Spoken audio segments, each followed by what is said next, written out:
2008 मालेगांव धमाका केस की समाअत बंद कमरे में हो या खुली अदालत में, इस पर खुसूसी अदालत आज फैसला सुनाएगी और इसी हवाले से मजीद तफसीलात हासिल करेंगे। हमारे साथ हमारे नुमाइंदे प्रशांत पांडे जुड़ रहे हैं मुंबई से। प्रशांत, बताइएगा आज की सुनवाई, आज का फैसला जो है वो काफी अहम है क्योंकि 2008 में मालेगांव धमाका हुआ था और इस केस में अब समाअत बंद कमरे में हो या खुली अदालत में, आज के फैसले का इंतजार है।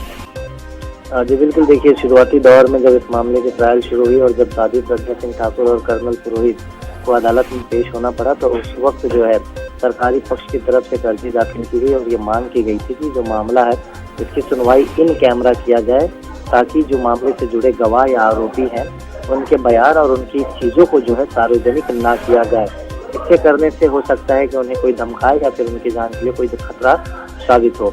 और इसी अर्जी को जो है साध्वी प्रज्ञा सिंह ठाकुर और कर्नल पुरोहित के वकील ने भी समर्थन किया था। बहरहाल जो मीडिया कर्मी उस वक्त ट्रायल के वक्त कोर्ट में मौजूद थे, उनकी तरफ से एक याचिका दाखिल की गई कि ये इन कैमरा ना किया जाए, इसे ओपन कोर्ट ही रखा जाए क्योंकि मीडिया को इस मामले की पूरी जानकारी शुरुआत से मिलती आ रही है, जो लोगों तक जानकारी पहुँचा पाते हैं। और इन कैमरा अगर किया गया तो मीडिया कर्मियों को अलाउ नहीं किया जाएगा, तो कई ऐसी चीजें हैं जो लोगों तक नहीं पहुंच पाएंगे। दोनों पक्षों की दलीलें जो है अदालत ने सुन ली है। बहरहाल इंतजार ये किया जा रहा है कि आज जब अदालत बैठेगा 11 बजे तो एनआईए कोर्ट इस मामले में आज अपना फैसला जरूर सुनाएगा।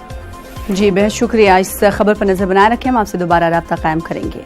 मध्य प्रदेश के झाबुआ से बीजेपी उम्मीदवार गोपाल भार्गव ने बेतुका बयान देकर फंस गए हैं। उनके खिलाफ झाबुआ कोतवाली थाने में एफआईआर दर्ज कराई गई है। कांग्रेस की शिकायत पर यह रिपोर्ट दर्ज की गई है। दरअसल गोपाल भार्गव ने कांतिलाल को लेकर मुतनाज़ा बयान दिया था। भार्गव ने कांतिलाल को पाकिस्तान की नुमाइंदगी करने वाला बताया था, जिसके बाद उनके खिलाफ एफआईआर दर्ज कर ली गई है। तो मध्य प्रदेश के झाबुआ से बीजेपी उम्मीदवार हैं गोपाल भार्गव, जिन्होंने बेतुका बयान दिया था, जिसके बाद उनके खिलाफ एफआईआर दर्ज कर ली गई है। वीरेंद्र हमारे साथ जुड़ रहे हैं, हमारे नुमाइंदे झाबुआ से, उनसे जानने की कोशिश करेंगे कि कब ये बयान दिया गया था और उसके बाद अब उन पर एफआईआर दर्ज कर ली गई है। वीरेंद्र, बताइएगा कब का ये मामला है और अब फंसते हुए नजर आ रहे हैं बीजेपी लीडर। देखिए सना, कल कांग्रेस और बीजेपी दोनों ही प्रत्याशियों की जो नामांकन रैली थी, नाम पर्चा दाखिल करने का कल आखिरी दिन था। कल दोनों ही प्रत्याशियों ने अपना नाम पर्चा दाखिल किया है झाबुआ में जो उपचुनाव होने जा रहा है उसके लिए। तो कल गोपाल भार्गव झाबुआ पहुंचे थे, अपने बीजेपी प्रत्याशी जो भानु भूरिया उनके समर्थन में वे एक रैली और सभा को संबोधित कर रहे थे। उसी दौरान उन्होंने ये बयान दिया था कि जो ये चुनाव हो रहा है दो पार्टियों के बीच में नहीं है, चुनाव हिंदुस्तान और पाकिस्तान के बीच में हो रहा है। बीजेपी के जो प्रत्याशी हैं, बीजेपी के जो कैंडिडेट हैं वो हिंदुस्तान की नुमाइंदगी करते हैं और जो कांग्रेस के कैंडिडेट हैं कांतिलाल भूरिया वो पाकिस्तान की नुमाइंदगी करते हैं।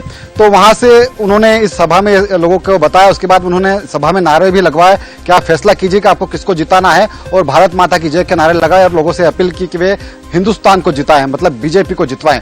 तो इसकी शिकायत फिर कल रात शाम को कांग्रेस ने चुनाव आयोग से की थी। चुनाव आयोग ने एक शिकायत मिलने के बाद में जो झाबुआ के रिटर्निंग ऑफिसर हैं, एसडीएम हैं, उन्हें ये कहा था कि इसमें मामले में कार्रवाई की जाए। चुनाव आयोग की शिकायत के बाद में जो झाबुआ के रिटर्निंग ऑफिसर हैं, एसडीएम हैं अभय खराड़ी, उन्होंने एक प्रतिवेदन बनाकर झाबुआ कोतवाली थाने को दिया था, जिसके आधार पर कल देर रात करीब 1 बजे गोपाल भार्गव जो बीजेपी नेता है उनके खिलाफ एफआईआर दर्ज की गई। धारा 144 का उल्लंघन का मामला बनता है। इसके अलावा धारा 123, 125 और 153 क और ख के तहत ये मामला दर्ज किया गया है। कहा गया है कि जो माहौल है उसको बिगाड़ने की कोशिश की गई है और जो कांग्रेस प्रत्याशी उनकी मानहानि की गई है। जी वीरेंद्र, क्या लगता है आने वाले दिनों में जिस तरीके से हम जान रहे हैं कि अभी इंतखाबी तशहीर जो है उरूज पर है, ऐसे में कुछ दिनों का प्रतिबंध भी लग सकता है बीजेपी लीडर पर?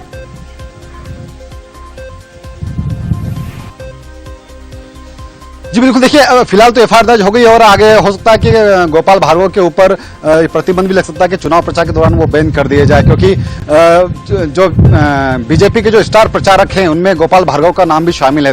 तो हो सकता है कि इस बयान के बाद में उनकी मुश्किलें बढ़ सकती हैं। एफआईआर तो दर्ज हो ही गई है, लेकिन आने वाले दिनों में उनके जो प्रचार के ऊपर भी उनको बैन लगाया जा सकता है। हालांकि अभी जो प्रचार का जो जोर है वो 4 अक्टूबर के बाद अपने उरूज पर होगा, काफी तेज होगा। तो 4 अक्टूबर के बाद जब प्रचार अभियान तेज होगा तो हो सकता है कि गोपाल भार्गव के ऊपर जो बैन लगा दिया जाए कि वो प्रचार ना करें। जी, तो हो सकता है आने वाले दिनों में मुश्किलें बढ़ जाएं गोपाल भार्गव की। बेहद शुक्रिया हमारे साथ जुड़ने के लिए वीरेंद्र और तफसीलात बताने के लिए।